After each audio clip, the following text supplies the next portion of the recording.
everyone. Hello.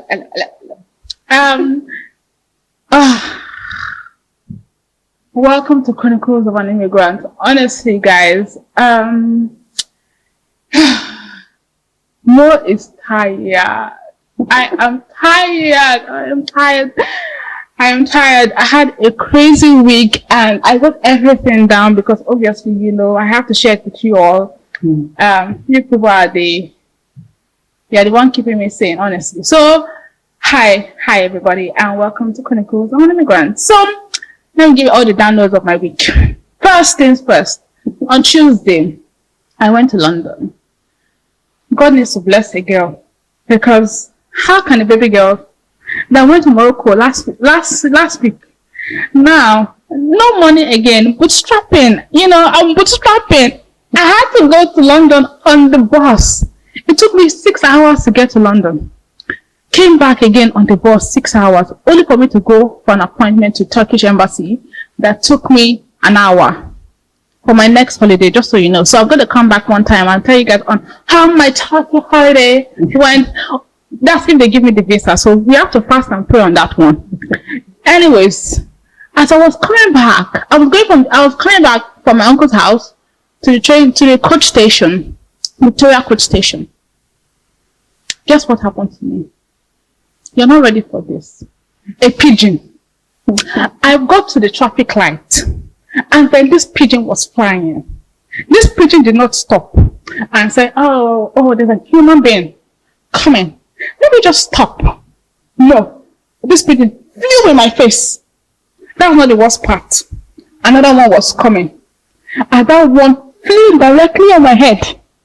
Please. Is anybody not talking about it? Because these pigeons in this United Kingdom are disrespectful. They're disrespectful. They know their animal rights. And they feel like, you can't kill them. And the another part was that when I ducked, so the pigeon doesn't come in my face, one man was looking at me like, what's wrong with this girl? Please, should I wait for the pigeon to slap me? Should I?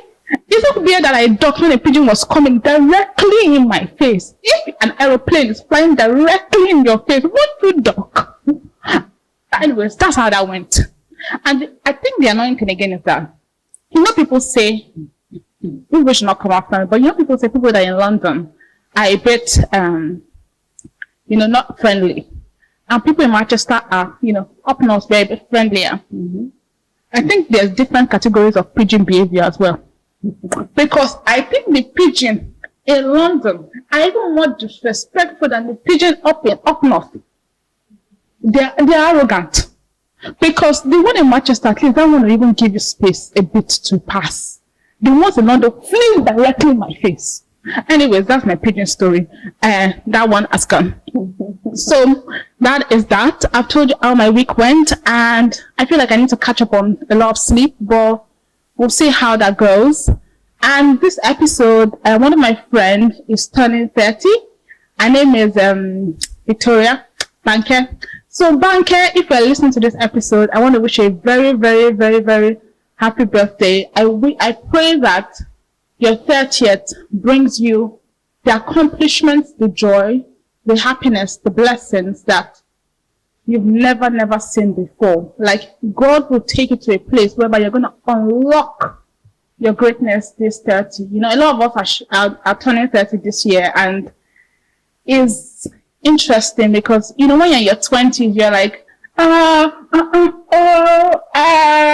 going to be outside? But when you're turning 30, you're like, what have I done? What have I accomplished?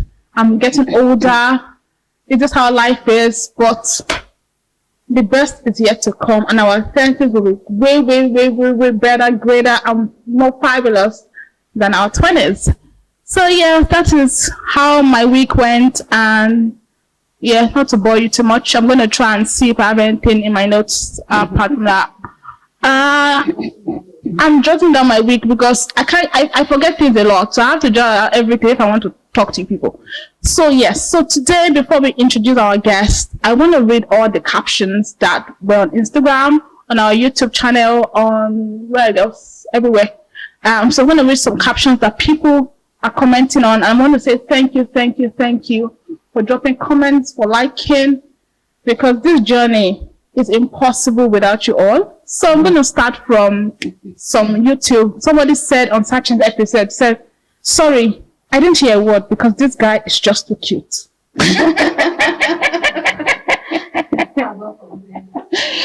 I'm sure Sachin will be happy that, some people are finding him cute because he's single and he's on the market. So it's up for grabs. And I'm sure we'd like to hear that.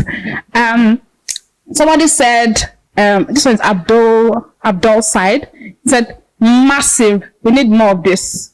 Yes, we'll keep coming. And we will not be discouraged. In Jesus' name. Amen. And this one's from IG. This one says, hey, TCI, hope you're well. I've been following you for a week on Spotify now. And I love the content you're putting out. Keep up the great work. Thank you so much. Thank you for all the comments. Please keep dropping your comments. And the more you comment, you can also come here and, share your comments to the world. Because one day, when people are scrolling back into these episodes, 2 years, 3 years, 5 years from now, your comments will always be read. So thank you. So going into the episode now, for the purpose of this episode, I want to describe who an immigrant is, because there's a misconception that an immigrant is someone from a particular country.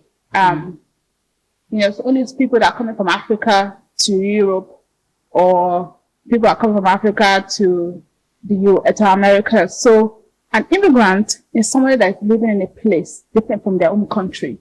So you can be living in Spain and you move to the UK. You're an immigrant. You're an European immigrant. You can be living in Spain and you can be living in the UK and you move to Spain. You're an immigrant. So an immigrant is somebody living in a country different from their own country. So now that you know who an immigrant is, I'm going to introduce you to our guest. So, hello. Hi. How are you? I'm well. Sorry, I've been waffling. Then I just talk. I'm like, oh, shut up. It's okay, don't worry. Yes. So how are you today? I'm doing well, pretty well. Do you want to introduce yourself to everybody? Yes. So my name is Nicky Howell, and I am an immigrant. Yes. Nice. Yes. And how has your week been? Because I've talked about my week.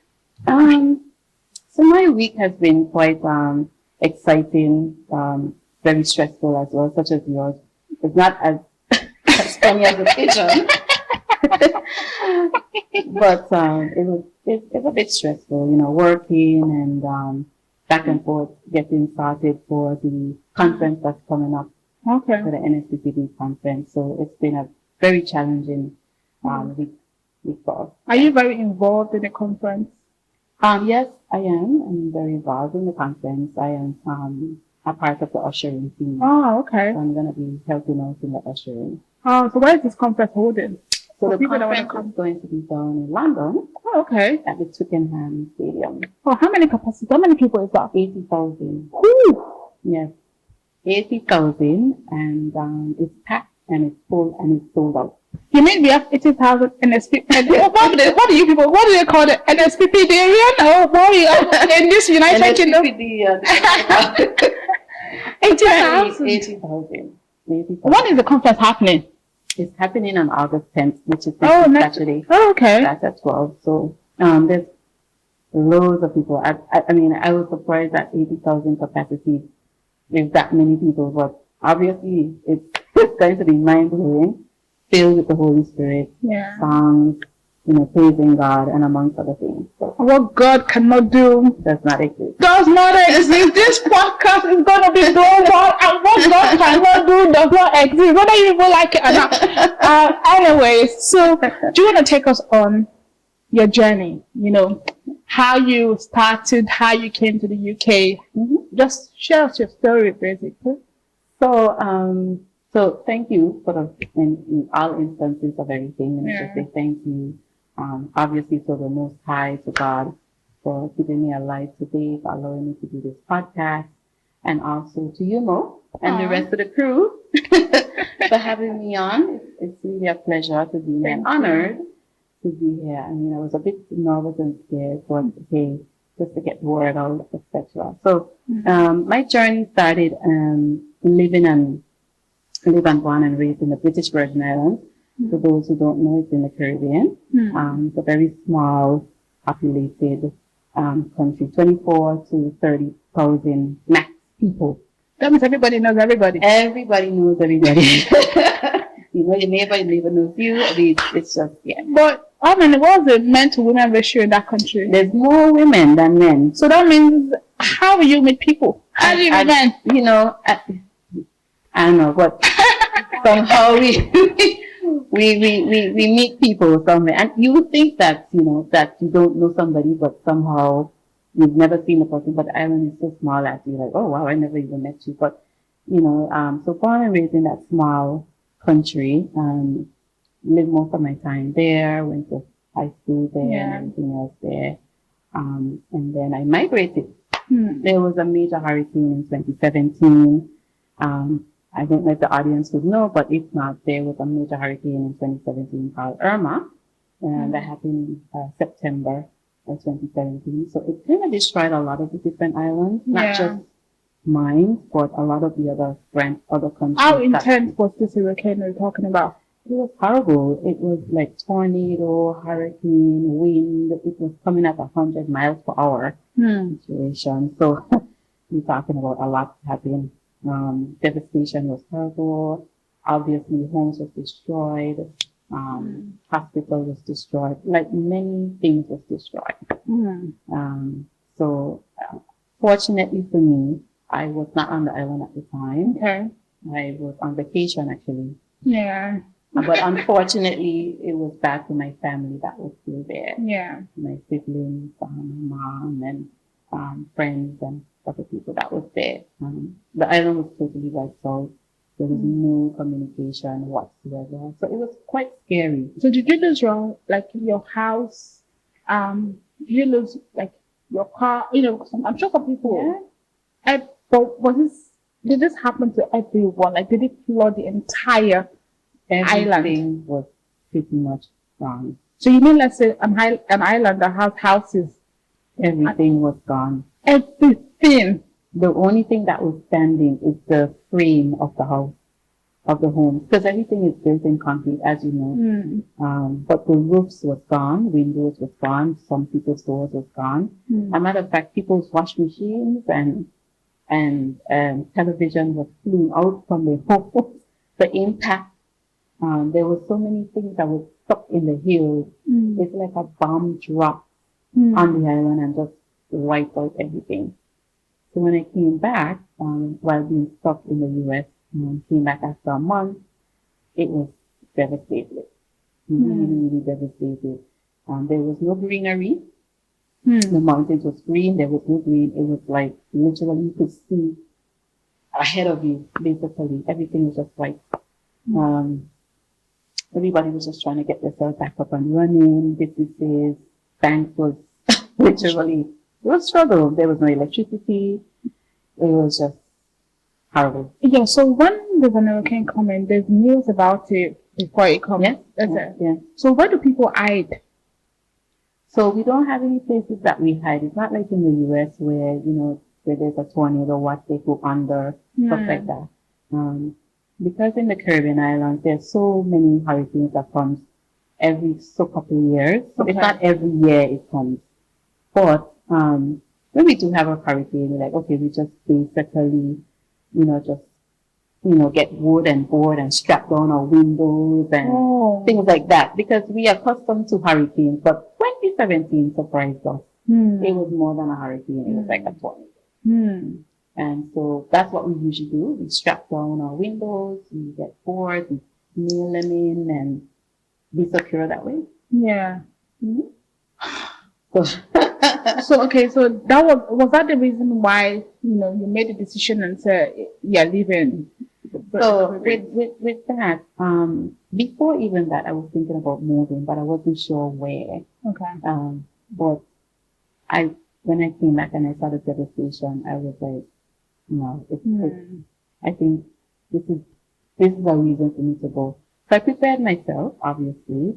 So 2017 came back from the US, and then I looking to probably move in. You know, I thought about, okay, maybe going back to the US, maybe going to Canada, maybe going to Australia. Just depends on where the work was. Yeah. And then I realized, I'm British. That's what people don't know. So you want to explain to people that, because the question is, when you told me like, okay, I came with but I don't have a visa problem. I'm like, why? Okay, so the Queen has several countries in the Caribbean that's under her. So it's like a Commonwealth country. So the British Virgin Islands were British. So, but would it be easier for me to just migrate to the British island? You get the citizenship and they become British. Maybe it's I don't know if it works like that. No, I think if you're coming in, definitely you will have to get sponsored in terms of work visa to work, etc. But it's a little bit more easier, obviously, because it's an island. Rather than, the UK, etc. So British Virgin Islands is one of the countries that she has that under her. Okay. So we still in somewhat little bit control of the England.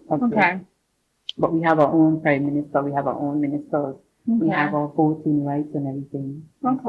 So if, for instance, like, in the UK, for instance, if you give birth in the UK and you're not a British citizen, you can't, your child won't be a British citizen except that child stays in the country, I think, for quite a number of years.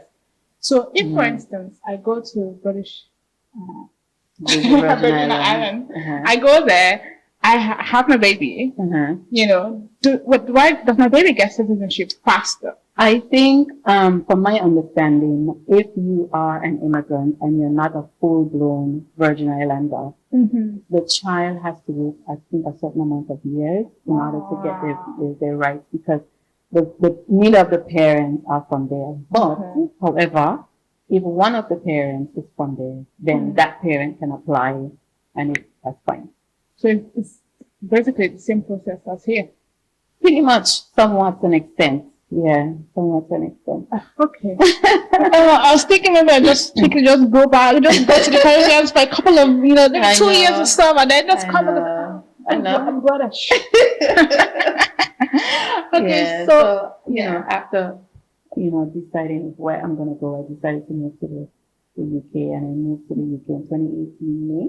Okay. Which was Mother's Day on that side of the world. And I remember leaving on the 13th of May. That's very, very key. It was Mother's Day on that time, but then flew in and got me the next day, obviously. Yeah. And I remember just coming in. I knew I was going to stay. I booked a hotel and everything. I looked for jobs before I came in. Because obviously I am British, so it was just easy to just come through with my passport and that's that. So stayed in London for like a week or two, got myself started with work, and then. And what work was that like? So professionally, maybe you may not know, but I am a radiographer, so I specialize in mammography. Okay.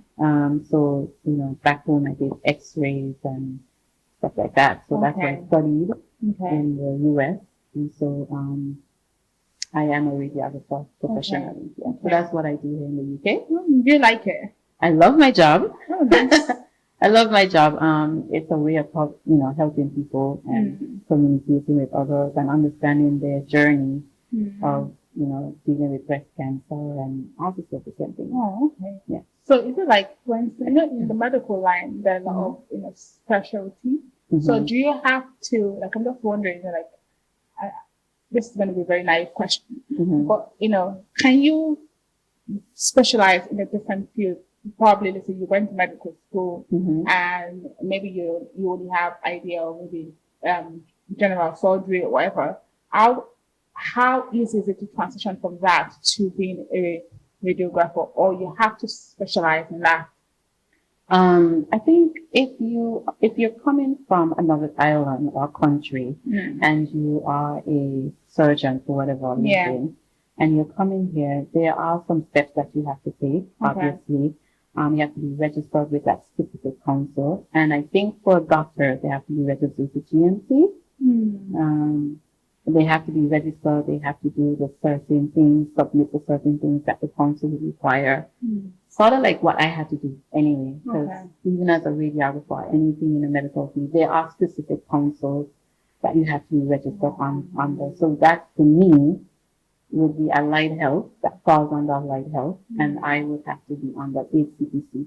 Oh, So you have to be registered. So I had to go through the whole process before I came. Yeah. So, and then when you get here, if you choose to want to do something else, you can. That's entirely up to you.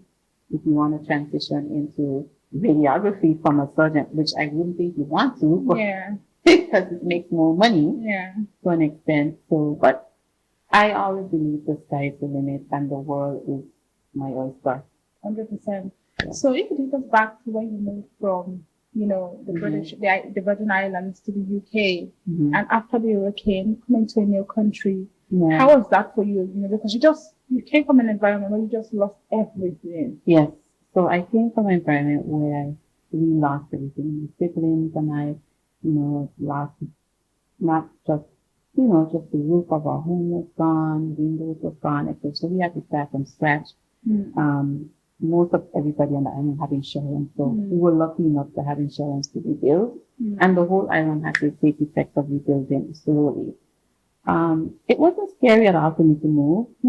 I think it's because I've had a lot of experience and knowledge moving around this world. One of the things is traveling is a big thing for me. And so because I migrated to Florida as a student to study for RT or radiography, I had that, you know, that experience living abroad. And because I traveled so many times, and since I was 3 months old, I've been traveling. So it was very easy for me to adapt. It's just getting used to the environment, the people, and of course the food. We could not talk about the food. The food is quite different here in the UK. How different is that? It's bland. It's very bland. No salt, no sugar. I mean, you got the pepper. You know, the Nigerians say pepe. You know, Caribbean people say jerk, or you know, whatever it is, anything to spice up the food. Exactly. So that was the biggest difference for me, was just the food, and obviously getting used to the environment, learning the pros and the cons, the driving, obviously driving on the, we drive on the left-hand side in the DI. It's just that, you know, we drive on the right-hand side actually. But our wheel is actually on the opposite side. So our wheel here is on this side. On this side. Which is the right. This is the right. But our wheel is on the left. But we drive on the left-hand side, which is strange. So we don't see what's coming to us. If you understand what I mean. So it's in the reverse. Whereas here you have the wheel on the right and you drive on the left, where you could see that's coming. Normal countries, not to say, I didn't say anything, but normal countries, they drive on, that's where all of us, it's only this country that the wheel is on the right hand side. The entire universe is on the left. It took me a while to understand and to actually, and I remember driving in my car first when I was really driving like, you know, 5 miles per hour. I even think I heard the guy to the back blowing his horn. But at the end of the day, I just wanted to get home safe. Fair enough. You know, for me, for instance, like when I came to the UK, I was speaking English, but it felt like I was speaking a foreign language. But you know, as a British, you know, because you're British, did you have that kind of feeling like people saying that you're speaking, but necessarily they're not hearing? That never really affected me in any way, because coming from the Virgin Islands, we only speak English. That's the only language we have. Although we have broken down language. Like, you know, you cut things out. We have a native tongue sometimes. We talk different things that we like need to understand. But it's not another language. It's just pretty much we cut things out. Literally. But other than that, you know, it never affected me that way.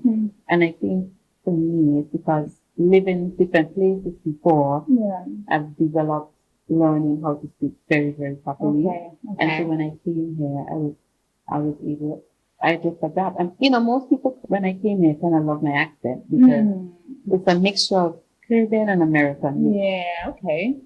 So they would ask, where are you from? And so, yeah, so the dialect for me wasn't such a, it's just understanding them was the problem. Oh. And the southern accent is quite strong because you landed in London, didn't you? I landed in London. Yeah. So I was like, what did you could you repeat? I mean, to this day, I still have to ask.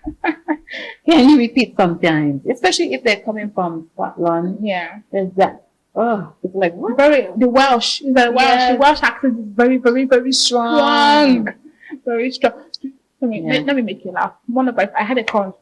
She's going to be so angry. I'm going to say this, but I'm not going to say her name. So she migrated to Canada, and I think she's been in Canada for a year now. And she said that she went to get coffee basically trying to get coffee, and the barista didn't give her a lid. Oh. And then she was like, can I please have cover? Like cover to cover the coffee cup. And the barista said, huh? Cover. What is cover? And the guy was trying to mimic our accent. She was like, I don't sound like that.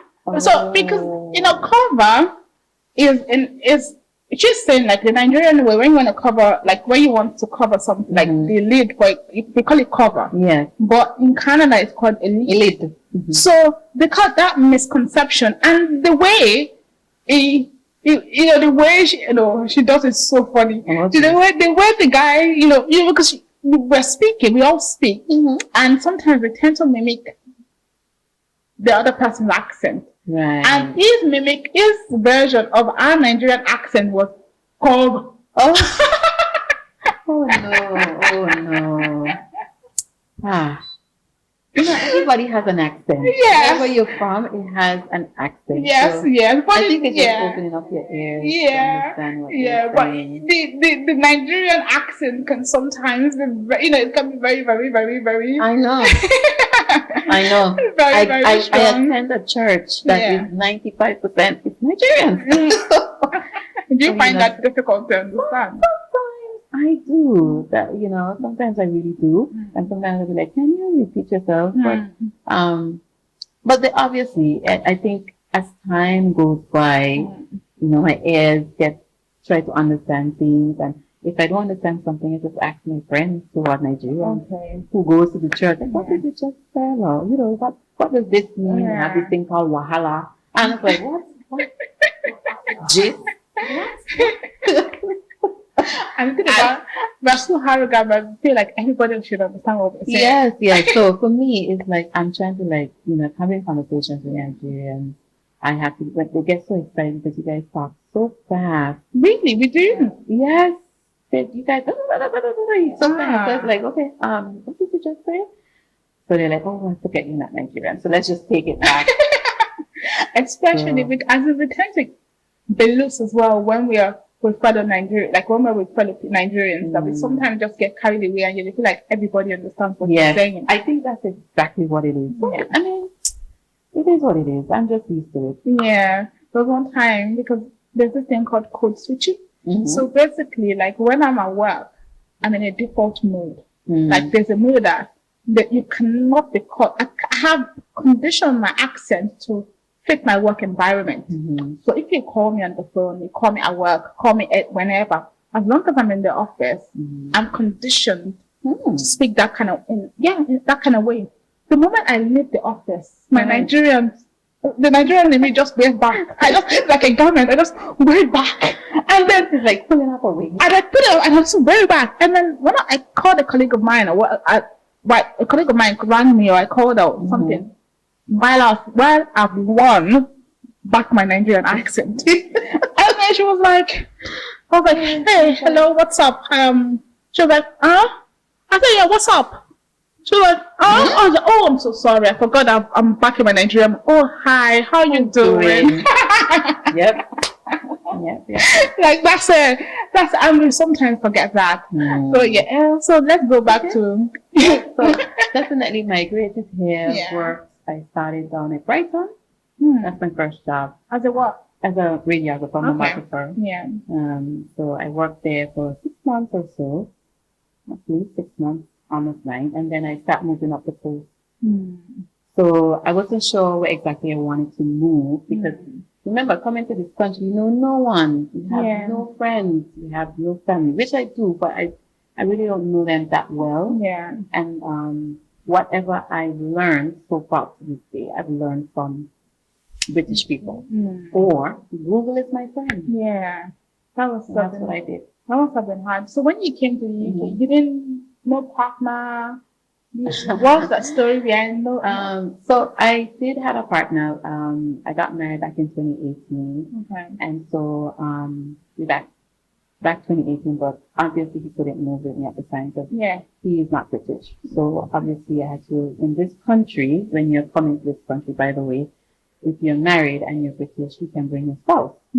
But one of the rules is that you have to work or have at least show the immigrant, home office that you're going to support that person. So you have to show at least 6 months, salary.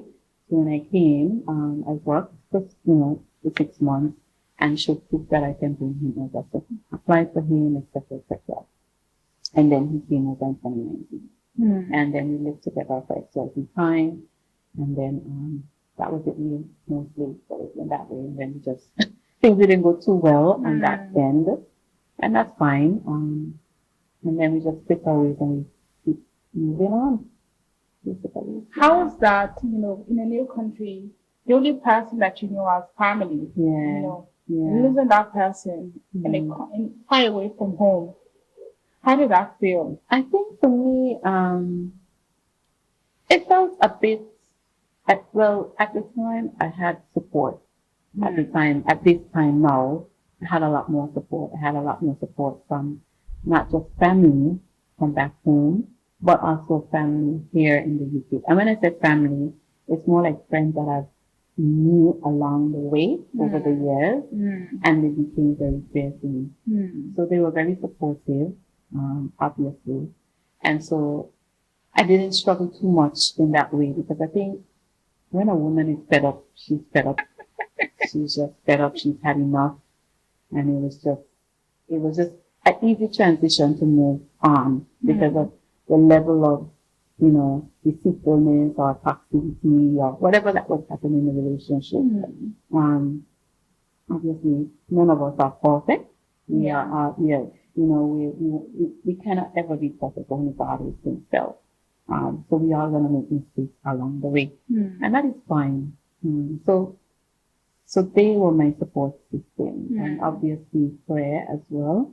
Prayer was a big thing.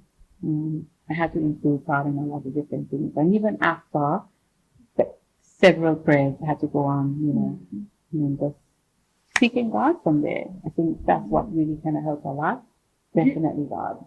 Do you think the distance, like the relocate, if probably you were back home in the Caribbean and the islands, do you think maybe the marriage would have worked? I did thought about that a few times, because it could be the fact that this person was probably unhappy in this country because of maybe the culture and everything coming from the Caribbean. So I thought that maybe if we had lived back in the Caribbean, maybe it would have probably, but I can't really say because to be honest, I don't have a ball where I could look in the future to see how it would have been. So I think it's like a 50-50. But at the end of the day, I don't regret anything of it. It's a learning experience and it's a learning curve. And we just have to kind of live and learn from our experiences. And going forward, you just do better. But it takes courage to live, to say that I'm going to live this person. It takes courage. Especially because you're Christian, right? And the Christian faith is that you don't divorce. There's this part in the Bible, correct me if I'm wrong, and there's a part in the Bible that says that if you leave your husband and you go and take somebody else, you commit adultery. And as Christians, it stops us from saying that. Yeah. Especially when you're a strong Christian, you're going to church, they're preaching to you, they're doing this, you're doing that. No, I don't want to say brainwashed, but no, I understand. The words I've told you, blah blah blah, and then taking that bold decision, I'm a Christian woman, but at the same time, I'm going to do what's best for me. Yeah. How? To be honest, it's the grace of God. Honestly, it was the grace of God. I didn't want to be divorced. I didn't want to get divorced. But I think because of the level of what transpired was one of the things that prompted me to divorce. I was one of those persons, I'm getting older and I'm just thinking, oh my God, I got to start all over. And then I was thinking about, like starting from scratch and, there's not going to be anybody that's going to want me and because I'm getting older and all these sort of things I was starting to think in my head. But I think after having a conversation specifically with a friend of mine back home, she was like, no, you don't ever think like that. You have to think positive. If the relationship is not working out, it just isn't. I don't think God is going to spite you down for being in a happy marriage. And I think also in the Bible it talks about, fornication and things like that. So I think for me, I had to kind of dig deep into the word to understand if I should get divorced. There was different pastors that I spoke to. One pastor was like, no, stick it out because it's a sin and and there's fornication. If if the Bible talks about if you're married and it's only supposed to be when the person dies and well, it's true. And it's true. It is true. That's what's in the Bible.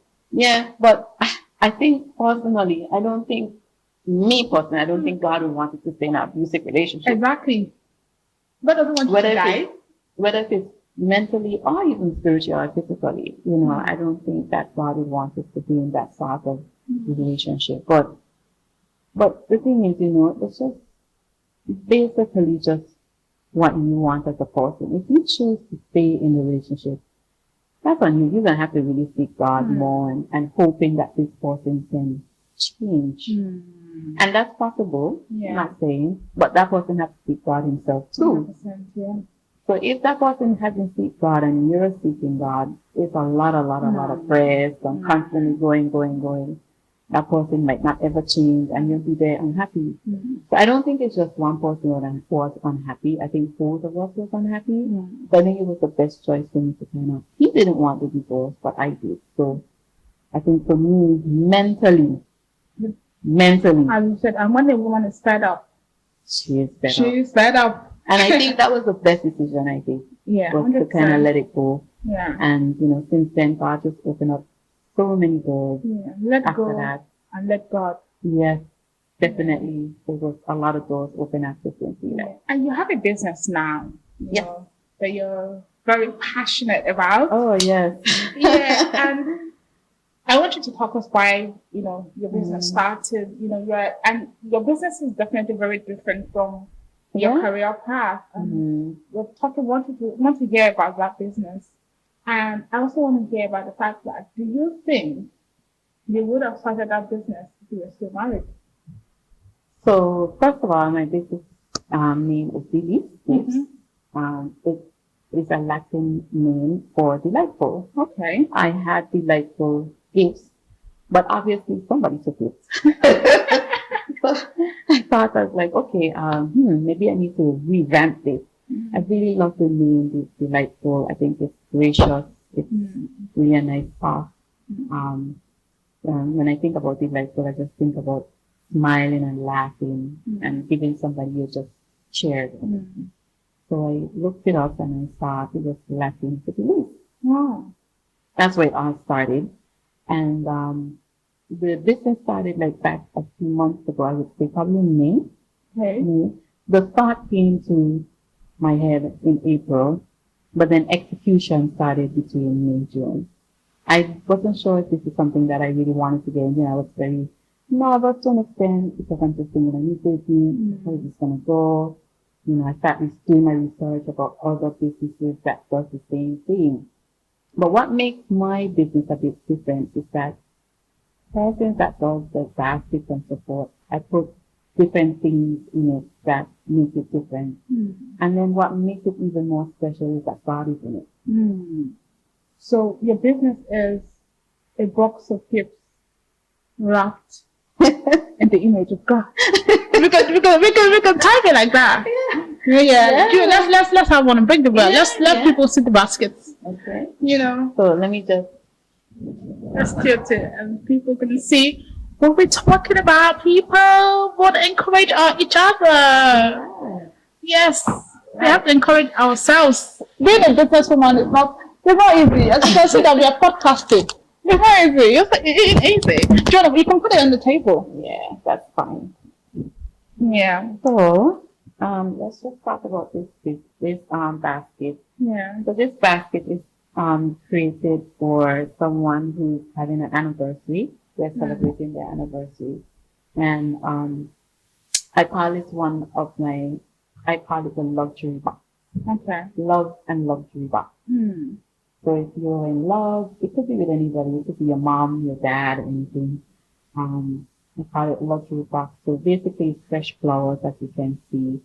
And then it has chocolate, like a bottle of wine. Sometimes I put wine glasses in it. And sometimes I do engrave their names on there. Sometimes, depends. And then you get like a picture frame and chocolates and so forth like that. So this is my love and luxury box. That's what I call it. And there's other things that I can create as well, but mostly people seem to be interested in this box, the love and luxury boxes. So I just don't also do it in boxes. I do it sometimes. I do it in crates. Oh, okay. So my fruit basket will be in crates. So that's a whole nother level. That's called Caribbean exotic. So what gave you, out of everything that you could have thought about, why a gift basket? Like, why a box? Because honestly, if a friend of mine can tell me that, not to say I'm a boss skill, but if a friend of mine told me that I'm going to start selling gift baskets, I'll be like, that's a really great business strategy in the UK. Exactly. Like, that's the whole point. It's different. Yeah, it's different. The thing is with gift baskets is that it's well known over the years, obviously. It's been around for many, many years. But it hasn't been something that you see people give that often. Most people go to the shops and get, a card or a bottle of wine or even flowers. Most people do. Most Brits do. And they give that as a gift. But here I am, the person to create something for you where you don't have to stress about it. I just do the work behind the scenes and you just pay me for exactly and giving you something that's going to make the client smile and like oh wow, And I like to see that on people's faces. And do you think your experience with the hurricane had anything to do with the need for you to the need for you to want to make people smile? Because looking back at that catastrophe, losing your house, the sadness. Yeah. I think it has somewhat the impact towards it as well. But I think it's more that it's just the fact that I am just very cheerful about it on a whole. Very chilled and just rolling with the punches as it comes. So I think with the gift basket, I just love the fact that just giving gifts on a whole and just felt like, And I'm very crafty and my aunt, she's very crafty as well. So, I think spiraling down the line somewhere, picked up some DNA somewhere. So she brought another basket. Let's see the second one. But the reason why we're showing people all these baskets because it's Black Business Month and we need to support each other. We're gonna have to support each other. Bring the next basket. Let's see. And then we're gonna take everything down. Okay. So. Yeah, this is so pretty. Aww. And I don't have anybody who's so proud of the baby. I don't have anybody that I have a friend actually has a baby coming. Oh, this is so cute. So this is called Bundle of Joy. Yeah. Obviously when you think of Bundle of Joy, we think of a child being cooked in an oven and then pops out and becomes a bundle of joy. So a bundle of joy is basically baby things. that, for first-time moms, or even not first-time moms, but especially like for first-time moms who don't even know what you would need and all this sort of stuff, you're having a child, you get the things that a first mom. So basically you have a few onesies, you have a few diapers, you have, some, clothes that they can sleep in. Yeah, so pretty. And then you have some wipes. Sometimes I put bottles in there, depends. Yeah. And then there's baby wash, and then there's baby oil for them. And obviously I do give a book in there. Okay. Something that's godly. But obviously it's not everybody is Christian, so I kind of have to go about according to what that client is religiously. So if they're into something else, then I wouldn't give them a Christian book. Obviously, I will give them something ABC. But I do believe when you have kids, you need to read, hear it, the stays learn from as small as they are. I like the fact that you're very, very strong in your faith. Like, you're not afraid to say you're Christian. No. Right? But because when in a society that doesn't really allow us to be confident as Christians and say, I'm a Christian, and I'm a Christian, not just a Christian, I'm a Christian woman. I'm a black Christian woman. Our society doesn't allow us to say it, and I love the fact that you wrap your gifts, the little things that you do, you wrap around Christianity. Faith. So, I, most of the time when I'm making these gifts, I'm dancing and praising in my songs of worship. And it's just something that I love. So it's a passion, and the fact that I love seeing people smile is very important to me. If you don't mind me asking, what led you to Christianity? Because Christianity is a journey. It is. You can be a Christian. Everybody says they're Christian, whatever. But to be a Christian that is so strong in your faith, a journey is always tied to it. So my journey as a Christian, I haven't been a Christian all my life, just to be straight. I remember living with my aunt and uncle. My uncle-in-law, he's a pastor, and my aunt obviously married my uncle-in-law, who's a pastor. So they own a church back home. So a little bit of my years when I was a teenager, I lived with them. I think about a year or two. I think I was at age 14 or 15 or something to that extent. And I had to go to church every day. Yeah. Every day, there was Wednesday Bible study, Friday was youth, Sunday was Sunday church, Sunday night is church, it was just church every week.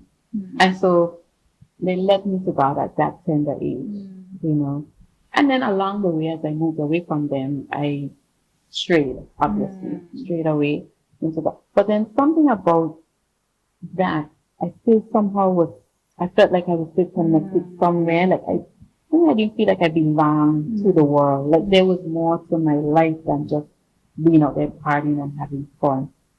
And sometimes I ask God, like, why am I still? I even had near-death experience, which I knew definitely the hand of God was on my life.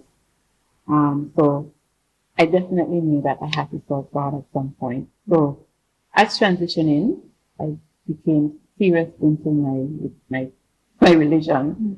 And I think the more that I, get closer to God and support like that, I kind of understand who He really is and what His purpose of is. That's it. The thing is, the enemy wants nothing to do with us. He hates us with a passion. Yeah.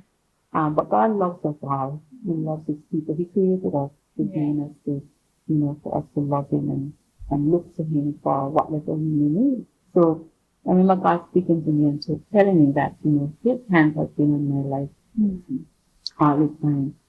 Even for the basket and the business, He's the one that came up with the idea and gave it to me.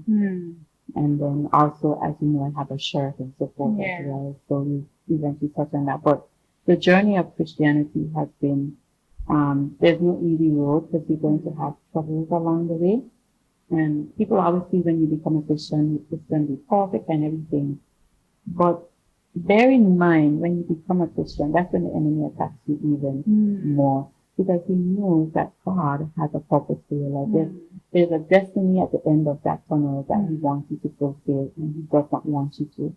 So He's going to throw all sorts, even from the closest people ever, people that you know, people that you don't know. Things will just happen, alright. But you just have to be open and honest with yourself and realize, hey, this is what it is. Pray fast, get into the word. Not only that, but if you have supportive sisters and brothers as well to, help you go along the way, to support you and to support them. Yeah. And God said, many are the afflictions of the righteous. Yeah. So he delivers us from it all. Yeah. So, before we go, we're going to wrap up now. I wanted to share us your dreams. What is Nicola's dream? What is your biggest dream? Mm-hmm. And after which, I wanted to say that your dreams are valid. Because maybe next year, maybe 2 years from now, maybe 6 months from now, maybe 10 years from now, you'll watch this video one day and say, oh, I said it, and it actually did happen. So, yeah. Thank you. You want to show us your t-shirts first? Ah, yes, my t-shirt. Your t-shirt. Oh, your t-shirt. Yes. So, guys, I do have a shirt that's called, on my website, by the way. Yes. That's called Yahweh. Everybody can see it. So they can say it, Yahweh. And what's the meaning of Yahweh? So Yahweh is the Hebrew name for God. And obviously it's in the Bible. Yeah. That's the front of the shirt. And then to the back, we have my help comes from Yahweh. My help comes from God. Yes. And you can get this on my website as well. And it has different colors as well. Okay. Different sizes, different colors. Yeah. This was definitely a testimony on this shirt. God has actually inspired me on that.